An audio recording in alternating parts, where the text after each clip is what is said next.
Who wants a magic wand to get kids to regulate? B2K blog post November 3rd, 2015 by Pretti-Frontczak and Ashley Lyons. Guess what?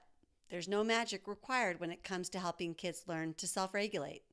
That said, we know it may feel like you need to be a sorcerer as you think about helping children control their impulses, follow directions, and appropriately get their wants and needs met.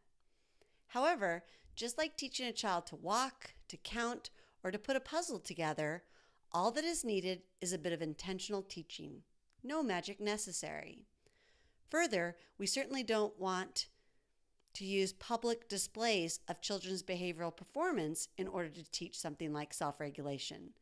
So what in the world do we mean by intentional instruction? And are we sure a wand isn't required? To us, it comes down to being able to define what we are teaching, knowing who needs to learn what, knowing strategies that are effective and efficient, and knowing if our efforts are having a desired effect. Just deliver intentional instruction and children will learn to self-regulate. No problem, right? Okay, so maybe a little magic would be helpful. But in lieu of having a magic wand to share, what we can offer is an instructional sequence that helps guide intentional teaching efforts. The sequence consists of 5 steps and prompts teachers and teams to be more intentional. On the B2K website, you can click to download a B2K practice point that summarizes the intentional instructional sequence for teaching self-regulation skills. The steps include knowing what to teach, when to teach, where to teach, what to teach with, and how to teach. Let's start with step 1, knowing what it is you are teaching. We start by defining what it is. What is it that we're teaching? In this case, we need to define what we mean by self-regulation. However, no single definition exists. We tend to use McClelland's and Tomley's definition, where self-regulation is defined as the conscious control of thoughts, behaviors, and emotions. It is also helpful to provide examples of what self-regulation looks like across a developmental continuum to account for differences in rates of growth and learning. For example, crying when younger and then using words including labels for emotions when older in order to get your wants and needs met. Lastly, knowing what it is has to do with identifying skills that may be developing concurrently and which are necessary in order to see progress in a child's ability to self-regulate. For example, ability to delay gratification, control impulses, think about consequences, remember steps and rules and options, being able to pay and shift attention, and the ability to reason. This brings us to step 2. Know when to create or capitalize upon a learning opportunity. Next, we need to consider the time of day when we are going to deliver intentional instruction, and if we are going to teach during a routine activity, during a transition, at the start or the end of an activity, during a single activity, or maybe across a variety of activities. How often we provide instruction depends upon several variables, including the child's need for more frequent instruction and support, our ability to deliver instruction, known as the logistics, particularly in a group setting, and the child's level of engagement and readiness. Step 3, know where to deliver instruction. Step 3 involves considering where it makes sense to deliver instruction, again, based upon what we are teaching, the readiness of ourselves and children, and their level of engagement and interest. We can't always predict or plan the where, particularly when we are following a child's lead and are capitalizing upon teachable moments.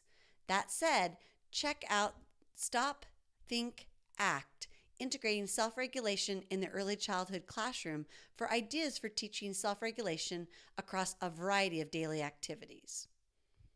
Step 4, know what materials, toys, or objects you'll need to support learning. What materials should be used to teach? This seems like a simple question. It's the usual materials, right? The ones many kids have access to all the time, like blocks, books, Play-Doh, dolls, trucks, puzzles, and even those iPads and smartphones. Yes, however, what we teach will vary depending upon the developmental abilities of the child, the interests of the child, and the degree to which the materials support what we are trying to teach. In this case, self-regulation. Regardless of the type of materials, however, we need to analyze them to ensure all children can use and receive the support they need from the materials. When analyzing materials, consider the expected outcomes of each child you serve and then ask, can all children participate with the materials? Are there a variety of responses naturally included? What aspects of self-regulation do the materials foster or support? Step 5. Know how to teach.